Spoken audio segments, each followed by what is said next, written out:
টাকা রিচার্জ করতেই নাই হয়ে যাচ্ছে বিদ্যুতের প্রিপেইড মিটারে।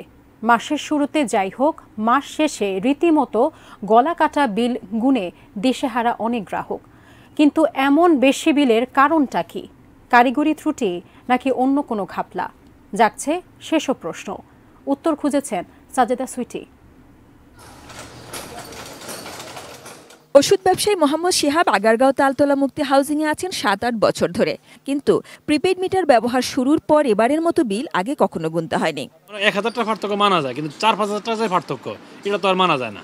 ভালো একটা অ্যামাউন্ট চলে গেছে আমাদের এই শুধু কারেন্ট বাবদই। এমন ভোগান্তিতে আরও অনেকে, হিসাব মিলছে না তাদেরও। 2000 টাকা ভরলি 3 দিন 4 দিন পর আবার কাটিয়ে যায়। শীতের মধ্যে আপনার কাছে 8 দিন 10 দিন করে গেছে 2000 টাকা, আর গরমের ভিতরে 4 দিন 3 দিন। এতদিন ছিল রিচার্জে ভোগান্তি অভিযোগ, এখন যোগ হলো এমন অতিরিক্ত বিলের ভোগান্তি। মানতে পারছেন না গ্রাহকরা। কিভাবে কতটুকু চার্জ কাটে, কতটুকু চার্জ বাড়াইছে এটা আমরা পুরোপুরি জানি না। প্রিপেডে দেখতে পারতেছি না যে টাকাটা কোথায় কাটতেছে। অথচ গ্রাহকের ভোগান্তি লাঘবেই এসেছিল বিদ্যুতের প্রিপেইড মিটার সার্ভিস। বিদ্যুৎ সরবরাহকারী প্রতিষ্ঠান Dhaka power distribution company limited DPDC এবং Dhaka electric supply company limited DESCO বলছে, ভুল নয়, দোষ নয়, যা হচ্ছে তা ভুল বোঝাবুঝি।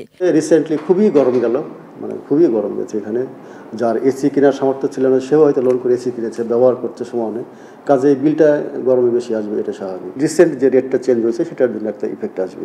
ফ্যান, এসি, কুলার যা আছে প্রত্যেকে সব কিছু ইউজ করছে এবং ব্যাপকভাবে ইউজ করাতে তার কনজামশন বেড়ে গেছে। সে তখন অস্থির হয়েছে যে আমার তো অনেক টাকা বিল হচ্ছে মনে হয়। ডিপিডিসির প্রিপেইড মিটার ব্যবহার করছেন বনশ্রী, খিলগাঁও, আজিমপুর, লালবাগ, কামরাঙ্গীরচরের গ্রাহক। অন্যদিকে ডেসকোর 12.5 লাখ গ্রাহকের মধ্যে 7.5 লাখ গ্রাহক প্রিপেইড মিটারের আওতায়। উভয় প্রতিষ্ঠানই এখন বেশি টাকা কাটার অভিযোগ সামলাচ্ছেন, বারবার সবাইকে স্ল্যাব সিস্টেমটা বোঝাতে চেষ্টা করছেন। যখন আপনি একটা কার্ড রিচার্জ করবেন, মাসে একবার আপনার ডিমান্ড চার্জটা কেটে নেবেন। লাইন সার্ভিস চার্জ বা মিটারের ভাড়া যদি থাকে সেটা টাকাটা কেটে নেওয়ার পরে নেট ব্যবহারযোগ্য যে টাকা সেটাই মিটারে থাকবে। 0 থেকে 50 ইউনিট পর্যন্ত যারা বিদ্যুৎ ব্যবহার করে ওদের রেটটা হলো 4 টাকা 63 পয়সা পার ইউনিট। প্রথম দাম হলো 0 থেকে 75, এটা হলো 5 টাকা 26 পয়সা করে। আর ষষ্ঠ দাম যেটা হলো 14 টাকা 61 পয়সা। যত বেশি বিদ্যুৎ ব্যবহার করবেন আপনি, স্ল্যাব কিন্তু চেঞ্জ হয়ে যাবে। বিল বেশি তো আসবেই, প্লাস হচ্ছে মাল্টিপ্লিকেশন ফ্যাক্টরটাও বেশি হয়ে যাচ্ছে। যেখানে 4 দিয়ে গুণ করতে সেখানে এখন 10 দিয়ে গুণ করতে হবে। তাই কেবল নিজের বিদ্যুৎ বিল কমানোর জন্য নয়, সবার জন্য বিদ্যুৎ সেবা নিশ্চিতে বুঝে শুনে বিদ্যুৎ ব্যবহারের আহ্বান প্রতিষ্ঠানগুলোর। এসি সবসময় 25 ডিগ্রি অথবা তার উপরে রাখবে। ইনভার্টার এসি ইউজ করলে কনজামশন কমে।